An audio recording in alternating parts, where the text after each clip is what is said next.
अस्सलाम वालेकुम नाज़रीन, JN न्यूज़ HD के साथ मैं हूं नाइला भट्टी। नजर डालते हैं आज की अहम खबरों पर। खबर शामिल करते हैं लाहौर से। Deputy bureau chief Mohammad Tariq की रिपोर्ट के मुताबिक लाहौर थाना कोट लखपत के इलाके तहायत पिंड में एक ऐसा दिल दहला देने वाला वाकया पेश आया है जिससे इंसान तो क्या पत्थर भी अश्क बहाने पर मजबूर हो गए।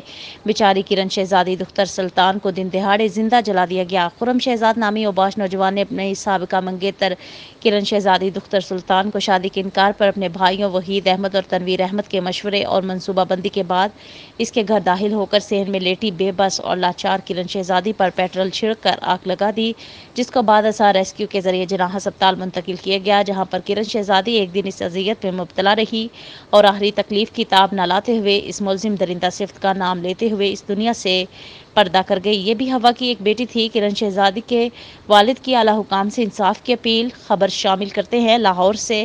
Deputy bureau chief Munawwar Hussain Rawal की रिपोर्ट के मुताबिक लाहौर थाना कोट लखपत के इलाके तहायत पिंड में एक ऐसा दिल दहला देने वाला वाकया पेश आया जिससे इंसान तो क्या पत्थर भी अश्क बहाने पर मजबूर हो गए। बेचारी किरण शहजादी दुख्तर सुल्तान को दिन दहाड़े जिंदा जला दिया गया। खुरम शहजाद नामी ओबाश नौजवान ने अपनी साबिका मंगेतर किरण शहजादी दुख्तर सुल्तान को शादी के इनकार पर अपने भाइयों वहीद अहमद और तनवीर अहमद के मशवरे और मनसूबाबंदी के बाद इसके घर दाखिल होकर सेहन में लेटी बेबस और लाचार किरण शहजादी पर पेट्रोल छिड़क कर आग लगा दी, जिसको बाद रेस्क्यू के जरिए जनाह अस्पताल मुंतकिल किया गया, जहां पर किरण शहजादी एक दिन इस अजियत में मुब्तला रही और आखिरी तकलीफ की ताब न लाते हुए इस मुलजिम दरिंदा सिफ्त का नाम लेते हुए इस दुनिया से पर्दा कर गई।